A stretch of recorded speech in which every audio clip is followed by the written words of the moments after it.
Bismillahirrahmanirrahim. Alhamdulillahilladzi amarana bittaqwa wa nahana 'anil munkari wal fahsya. Asyhadu an la ilaha illallah wahdahu la syarika lahu jalla wa ala. Wa asyhadu anna sayyidana Muhammadan 'abduhu wa rasuluhul murtada. Allahumma salli wa sallim wa barik ala sayyidina Muhammadin Abiz Zahra wa ala alihi wa ashabihi wa dhurriyyatihi wa atba'ihi ila yaumil liqa. Amma ba'd. Yang kita hormati dan kita cintai para habaib dan para alim ulama, guru-guru agama, para muhibbin, hadirin, hadirat rahimakumullah. Alhamdulillah, syukur kehadirat Allah subhanahu wa ta'ala yang memberikan kita hidayah dan inayah sehingga kita dapat berkumpul kembali bersama-sama di majelis yang penuh barakah ini. Dan salawat dan salam selalu kita haturkan kepada baginda kita, junjungan kita Nabi besar Muhammad sallallahu alaihi wasallam, dan kepada seluruh keluarga, para sahabat, zurriyat dan pengikut beliau ila yaumil akhir. Para muhibbin rahimakumullah, as-sadisatu wasittun min suwaril Quran suratut tahrim madaniyatun wa ayatuha ithnata asyrah. Yang ke-66 daripada surah-surah dalam Al-Quran, yaitu surat yang bernama dengan At-Tahrim. Surat At-Tahrim ini diturunkan di Madinah dan ayat-ayatnya berjumlah 12 ayat. Bagian awal daripada ayat-ayat dalam surat At-Tahrim adalah Bismillahirrahmanirrahim. Ya ayyuhan nabiyyu lima tuharrimu ma ahallallahu laka tabtaghi maradata azwajik wallahu ghafurur rahim. Qad faradallahu lakum tahillata aymanikum wallahu maulakum wa huwal alimul hakim. Yang artinya, wahai nabi, maksudnya adalah nabi kita Nabi besar Muhammad sallallahu alaihi wasallam. Wahai Nabi, kenapa kamu haramkan sesuatu yang Allah halalkan bagi kamu untuk menyenangkan hati istri-istri engkau? Dan Allah Maha Pengampun lagi Maha Penyayang. Sungguh Allah mensyariatkan bagi kamu untuk melepaskan sumpah, dan Allah menolong kamu, dan Dia Allah Maha Mengetahui dan Maha Bijaksana. Para muhibbin rahimakumullah, menurut berbagai pendapat dari ulama tafsir, sebab turunnya ini ayat dan ayat-ayat berikutnya adalah khala bimariyata yaumi habsah fa ardaha bidzalik wastaqtamaha falam taqtum fatallaqaha. Dari sekian banyak riwayat yang menjelaskan tentang sebab turunnya ini ayat, kita ambil satu di antara riwayat itu. Sebagaimana kita ketahui bahwa Rasulullah sallallahu alaihi wasallam itu banyak mempunyai istri. Di antara istri beliau ada yang bernama Siti Aisyah, ada yang bernama Siti Hafsah, dan lain-lainnya. Rasulullah kawin kepada beliau-beliau itu setelah wafatnya istri beliau yang paling beliau cintai, Sayyidatina Khadijah Al-Kubra. Dan lagi Rasulullah Sallallahu Alaihi Wasallam di samping banyak mempunyai istri, beliau juga ada mempunyai hamba sahaya. Hamba sahaya budak-budak perempuan yang bisa diperlakukan sebagaimana istri. Di antara hamba sahaya yang beliau miliki adalah yang bernama Mariyatul Qibtiyah. Mariyatul Qibtiyah ini di dalam riwayatnya adalah seorang perempuan muda yang putih, jaidah, rambutnya keriting, jamilah, lagi cantik. Maria Al-Qibtiyah ini hadiah dari Raja Mesir kepada baginda Rasul Sallallahu Alaihi Wasallam. Nah, mengingat bahwa Maria Qibtiyah ini orangnya putih, cantik, keriting dan sebagainya, otomatis menarik perhatian bagi istri-istri Rasul yang lainnya. Apalagi Rasulullah Sallallahu Alaihi Wasallam dengan Mariyatul Qibtiyah ini dikaruniai seorang anak yang bernama Ibrahim. Nah, pada suatu hari Rasulullah berada di rumah Siti Hafsah, putri daripada Sayyidina Umar bin Khattab radhiyallahu anhuma. Sewaktu beliau berada di rumah Siti Hafsah ini minta izin kepada Rasulullah untuk keluar menemui orang tuanya. Rasulullah pun memberikan izin. Siti Hafsah pun berangkat meninggalkan rumah. Sepeninggal Siti Hafsah di rumah, Rasulullah memanggil hamba sahaya beliau yang bernama Mariyatul Qibtiyah tadi. Mariyatul Qibtiyah pun dipanggil oleh Rasulullah dan Maria pun datang masuk ke rumah Rasulullah SAW yang sekaligus juga adalah rumah daripada istri beliau yang bernama Siti Hafsah tersebut.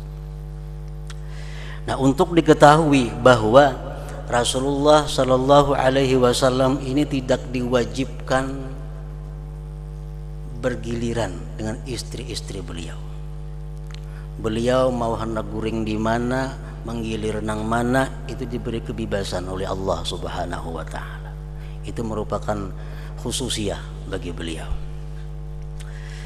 Nah, waktu Rasulullah Sallallahu Alaihi Wasallam berada di rumah Hafsah dan beliau memanggil seorang hamba sahaya beliau yang bernama Mariyatul Qibtiyah, beliau berduaan di rumah dengan hamba sahaya beliau, tiba-tiba datang Siti Hafsah. Siti Hafsah datang, lawang besunduk, albab mughlaqun. Siti Hafsah menunggu di luar rumah sambil menangis. Ternyata Rasulullah Sallallahu Alaihi Wasallam dalam rumah dengan perempuan yang lain bernama Mariyatul Qibtiyah tadi. Nah, Siti Hafsah menangis, jadi kita amuk sejadi-jadinya. Bahkan Siti Hafsah sampai mengeluarkan kata-kata yang tidak patut disampaikan kepada Rasulullah Sallallahu Alaihi Wasallam. Nah, Rasulullah Sallallahu Alaihi Wasallam untuk menyenangkan hati Hafsah ini, ujar Rasulullah, wahai Hafsah, sejak hari ini itu Mariyatul Qibtiyah haram atasku. Itu Mariyatul Qibtiyah mulai saat ini haram aku menyentuhnya. Cuma ingat wahai Hafsah, ini rahasia, jangan dipadahkan lawan siapa juga pun. Hafsah pun gembira mendengar perkataan Nabi tadi, karena beliau sudah mengharamkan Mariyatul Qibtiyah untuk disentuh.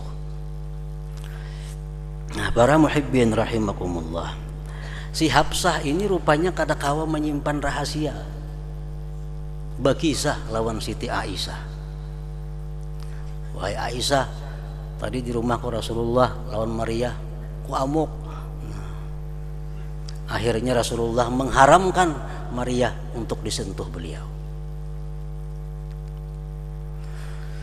Nah, perkataan Siti Hafsah kepada Aisyah ini diketahui oleh Rasulullah sallallahu alaihi wasallam langsung dari Allah Subhanahu wa taala.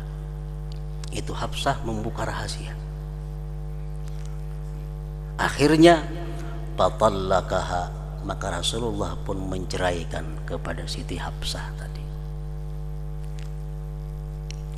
Setelah dicerai oleh Rasulullah, Siti Hafsah, datang Jibril kepada Nabi kita sallallahu alaihi wasallam. Ujar Jibril kepada Nabi, "Ya Muhammad, ya Rasulullah, raji'ha." Rujuk itu Hafsah. Fa innaha sawwamah qawwamah wa innaha min azwajik fil jannah. Rujuk itu Hafsah karena dia orangnya ahli tahajud, orangnya ahli puasa, dan dia termasuk istri engkau nanti di dalam surga. Faraji'aha, maka Rasulullah pun merujuk kembali dengan Hafsah tadi. Dan Rasulullah pun sesudah beliau mengatakan bahwa Mariatul Qibtiyah tadi haram atas diri beliau, dan itu merupakan satu sumpah yang mengakibatkan beliau tidak boleh menyentuh Mariatul Qibtiyah kecuali dengan membayar kafarat sumpah. Maka beliau memerdekakan seorang budak, dan beliau akhirnya boleh kembali untuk berhubungan, untuk memiliki Siti Mariatul Qibtiyah tersebut. Nah, itulah keringkasan daripada sebab turun ini ayat menurut sebagian pendapat ulama tafsir tadi. Ya ayyuhan nabiyyu, wahai nabi, lima tuharrimu ma ahallallahu laka tabtagi mardata azwajik. Wahai nabi, kenapa engkau, ujar Tuhan, kenapa engkau mengharamkan yang dihalalkan Allah? Kan budak itu halal. Sebenarnya kada perlu wahai Rasul engkau haramkan itu Mariatul Qibtiyah demi untuk menyenangkan istri engkau yang bernama Hafsah. Sebenarnya Hafsah yang mestinya berusaha untuk menyenangkan hati engkau wahai Rasulullah. Wallahu ghafurun rahim, dan Allah Maha Pengampun dan Maha Penyayang. Allah mensyariatkan bagi kalian cara pembatalan sumpah itu, dan Allah selalu menolong kamu, dan Allah Maha Mengetahui dan Maha Bijaksana. Nah, para muhibbin rahimakumullah, ayat tersebut dan yang mengiringinya memberikan kepada kita beberapa hukum, memberikan kepada kita beberapa hikmah. Antara lain di situ dijelaskan dalam ayat tadi, ta'zimun Nabi sallallahu alaihi wasallam binidaihi biya ayyuhan nabi, membesarkan Nabi sallallahu alaihi wasallam dengan panggilan Allah kepada beliau dengan ya ayyuhan nabi. Allah tidak pernah memanggil Nabi kita ya Muhammad. Tidak seperti nabi-nabi yang lain, ya Ibrahim, ya Musa, ya Nuh, hai Musa, hai Isa. Tapi untuk Nabi kita Allah sangat mengagungkan. Beliau memanggil ya ayyuhar rasul, wahai rasul, ya ayyuhan nabiyyu, wahai nabi. Nah, ini satu pelajaran bagi umat, satu pelajaran bagi kita bahwa Allah mengagungkan nabi, apalagi kita selaku umat beliau hendaknya mesti satu kewajiban kita membesarkan, menghormati dan mengagungkan Nabi sallallahu alaihi wasallam itu. Oleh karena itu pendapat banyak ulama yang mengatakan bahwa diharamkan seorang manusia memanggil Rasulullah sallallahu alaihi wasallam dengan panggilan ya Muhammad. Baik beliau masih hidup atau beliau sudah wafat, tidak dibenarkan kita memanggil dengan panggilan hai Muhammad. Dan banyak para ulama juga berpendapat sunat hukumnya kita menambah sayyidina dalam bersalawat kepada Nabi Muhammad sallallahu alaihi wasallam semata-mata untuk ta'zim, mengagungkan, membesarkan Rasulullah sallallahu alaihi wasallam. Yang kedua yang kita ambil daripada ayat tadi adalah la yambagi irda'u zawjah bi tahrimi ma ahallahullah. Tidak patut, kada usah artinya menyenangkan bini itu dengan mengharamkan yang dihalalkan Allah. Artinya kalau kita hendak menghibur bini, hendak menyenangkan hati bini, jangan sampai kita mengharamkan yang dihalalkan Allah. Umpamanya hendak menyenangkan hati bini, demi Allah nah, udah hendak lagi ke situ umpamanya. Padahal ke situ hukumnya halal aja. Nah jangan sampai itu. Banyak cara lain yang bisa menyenangkan hati seorang istri, bukan dengan cara mengharamkan apa yang dihalalkan oleh Allah Subhanahu wa ta'ala. Yang ketiga, sunniyatu hinsil yamin idara al hinsa ahsan. Disunatkan kita membatalkan sumpah apabila kita anggap pembatalan itu lebih baik. Kita bersumpah umpamanya, demi Allah nah aku kada hendak lagi memberikan duit umpamanya, demi Allah aku kada hendak lagi tulak kasaruan nikah. Padahal memberi orang duit itu satu kebaikan, menghadiri saruan orang satu kebaikan, tapi disumpah sudah tadi demi Allah kada hendak. Nah sunat kita batalkan sumpah itu. Nah, wa alaihi kafaratul yamin, bila sumpah itu kita batalkan otomatis kita bayar denda. Nah, apa dendanya? Pertama itqu raqabah, memerdekakan seorang budak. Kada ada lagi budaknya wah ini. Au it'amu asyrati masakin, atau memberi makan 10 orang miskin. Kullu miskinin muddun, tiap-tiap satu miskin satu mud. Au kiswatuhum bima yusamma kiswah, atau boleh juga memberi mereka pakaian, memberi orang miskin masing-masing satu lembar pakaian kepada 10 orang miskin. Nah itu dendaannya, kafaratnya pembatalan sumpah. Sebagaimana Nabi tadi beliau mengharamkan untuk mendekati Mariatul Qibtiyah, sumpah itu dibatalkan dan beliau memerdekakan seorang budak.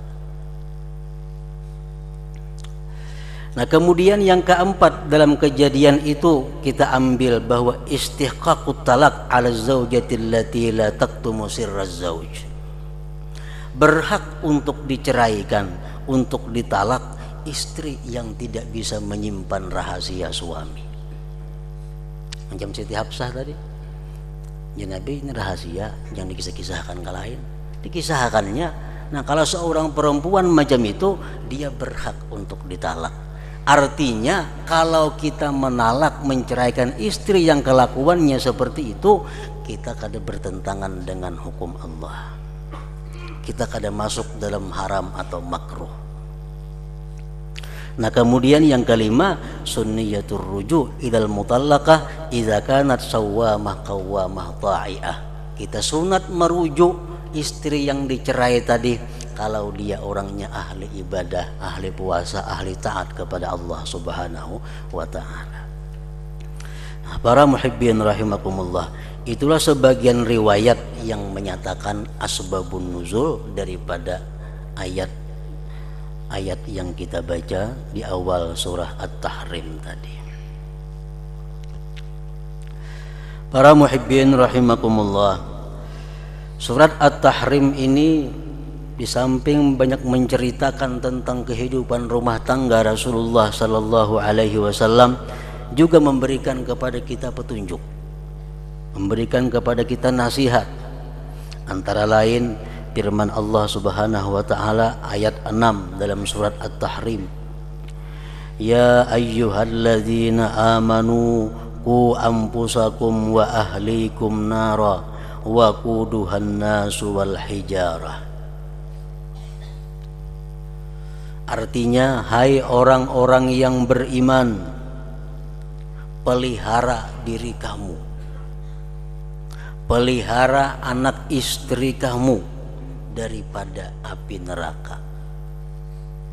Jaga jangan sampai ikam ya Tuhan, anak bini ikam masuk neraka.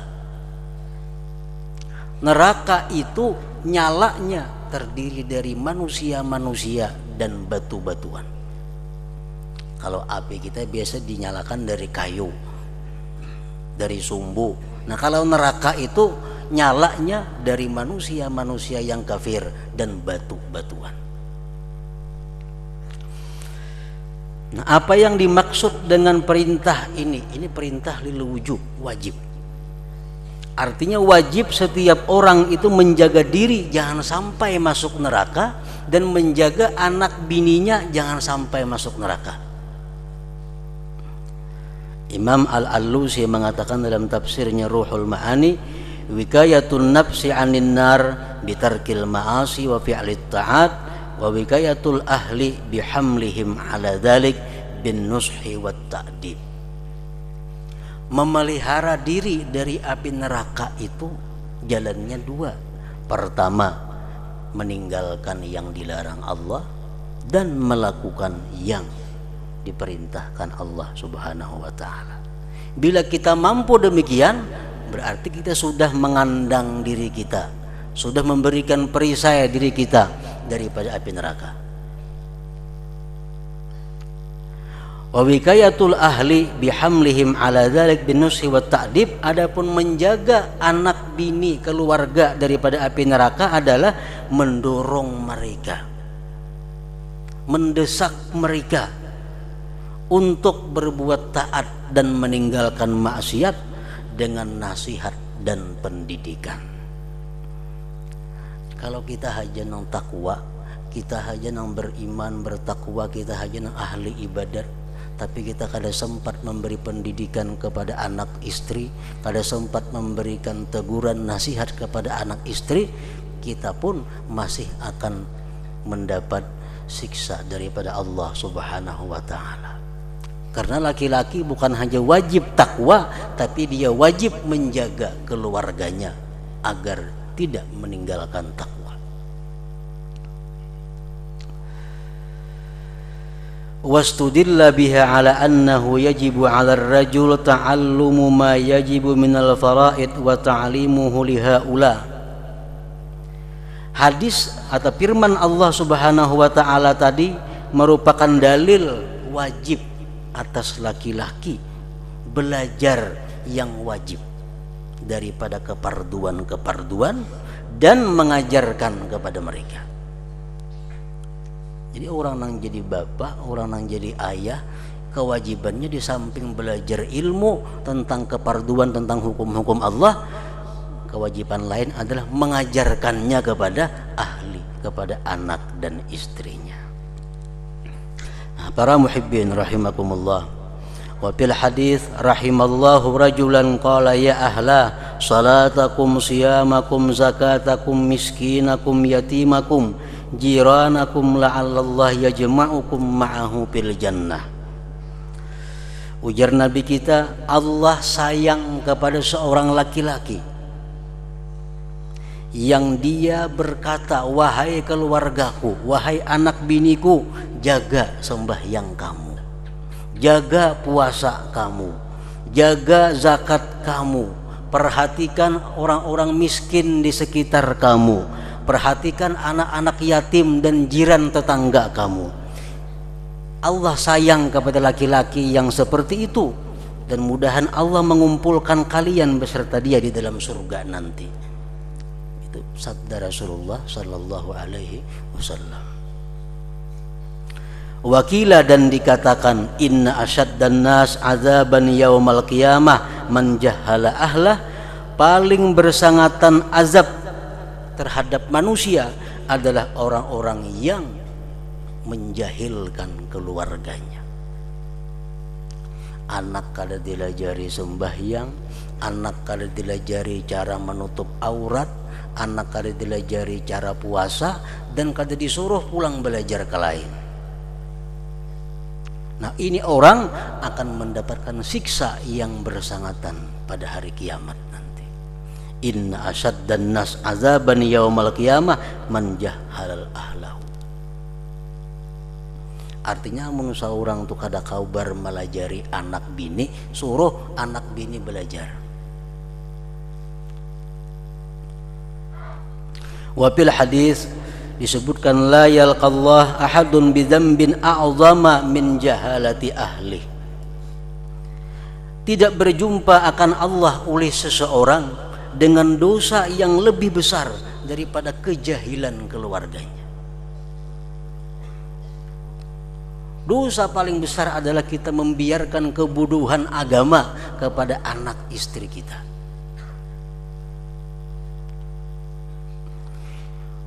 Dan dikatakan inna awwala ma yata'allaqu birrajul fil qiyamah ahluhu wa baladuhu fayuqifunahu baina yadayillahi ta'ala wa yaqulun ya rabbana khudh lana bihaqqina minhu fa innahu ma'allamana ma najhal wa kana yut'imuna al-haram wa nahnu la na'lam. Bahwa orang yang pertama bergantung kepada seorang laki-laki di hari kiamat, orang pertama yang memiruhuti kita hari kiamat itu siapa? Istri dan anak kita. Itu orang pertama yang memiruhuti kita. Mereka hentikan kita di hadapan Allah, dan anak istri kita berkata, "Ya Tuhan kami, ambillah hak kami dari ini orang tua kami. Ambillah hak kami atas ini suami kami. Karena dia tidak mengajarkan kepada kami sesuatu yang kami tidak tahu terhadap hukum-hukum Engkau. Dan dia memberi makan kepada kami makanan yang haram, sedangkan kami tidak mengetahui yang demikian itu." Jadi kewajiban seorang suami, kewajiban seorang ayah untuk menjaga diri daripada api neraka dan menjaga anak istrinya daripada api neraka. Itulah yang dimaksud dengan firman Allah Subhanahu wa taala, yauma yafirrul mar'u min akhihi wa ummihi wa abihi wa sahibatihi wa banih. Hari kiamat itu seseorang lari, buka melihat dangsanak, buka melihat kuitan, buka melihat bini, buka melihat anak. Kenapa? Karena takut dia ada merasa bersalah kepada mereka, dan mereka pasti akan menuntut kepadanya.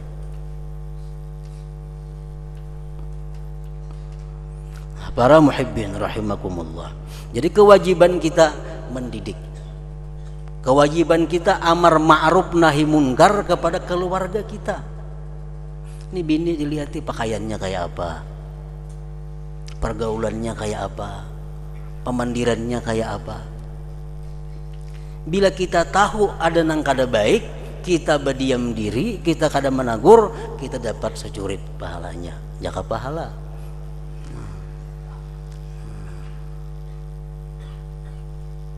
Anak kayak itu juga. Anak kelihatan pakaiannya macam apa, tingkah lakunya macam apa, kawannya macam apa. Dibiarkan anak. Nang berdosa siapa? Orang tuanya. Orang tuanya yang bertanggung jawab di hadapan Allah Subhanahu. Cuma kita perlu mengetahui bagaimana cara mendidik istri, mendidik anak itu. Mendidik istri kada sama dengan mendidik anak. Mendidik istri, mendidik bini kada kawa dengan cara macam militer, kada kawa dengan cara bakakarasan. Kenapa sebabnya? Karena sudah dikatakan oleh Rasulullah sallallahu alaihi wasallam, innal mar'ata khuliqat min dila'in a'waj fa in aqamtaha kasartaha pada riha ta'ish biha. Rawahu Ibnu Hibban. Ujar Nabi kita bahwa perempuan itu, perempuan yang manakah? Diciptakan dari tulang rusuk yang bingkok. Kan Siti Hawa diambil dari tulang rusuk yang bingkok dari Nabi Adam. Nah, perempuan diciptakan dari tulang rusuk yang bingkok.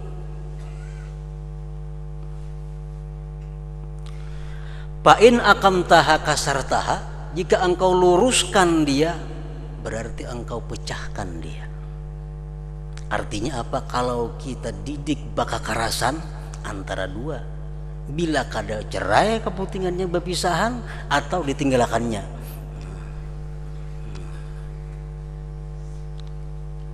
fa in aqamtaha kasartaha.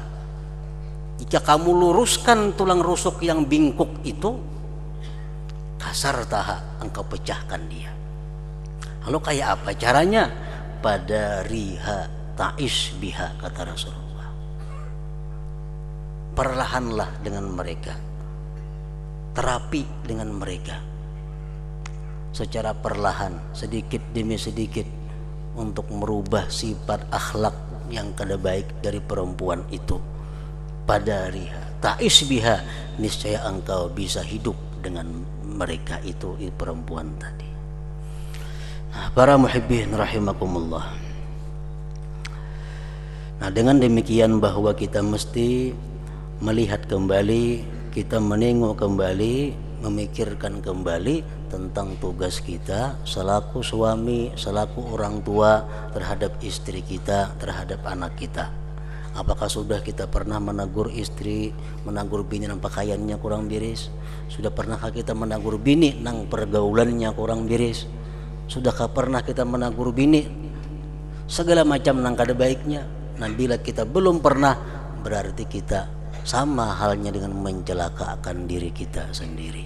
Nah, demikian pula halnya dengan anak yang ada di rumah kita, dengan anak yang menjadi tanggung jawab kita. Bila kita kadang mengarahkan mereka pada jalan yang benar, kita yang akan dituntutnya pada hari kiamat, nanti. Nah, kemudian selanjutnya suratul muluk. Hadratin Nabi sallallahu alaihi wasallam, al-Fatihah. Iyyaka na'budu wa iyyaka nasta'in, ihdinas siratal mustaqim. Shiratal ladzina an'amta 'alaihim. Asyhadu an la ilaha illallah wahdahu la syarika lah. Wa asyhadu anna sayyidana Muhammadan 'abduhu wa rasuluh. La ilaha illallah. Nastaghfirullah. La ilaha illallah. Nastaghfirullah. La ilaha illallah. Nastaghfirullah. La ilaha illallah. Wa natubu ilallah. La ilaha illallah. Muhammadur Rasulullah sallallahu alaihi wasallam. Wa ya ayyuhar rajuna minhu syafa'atan sallu alaihi wa sallimu taslima.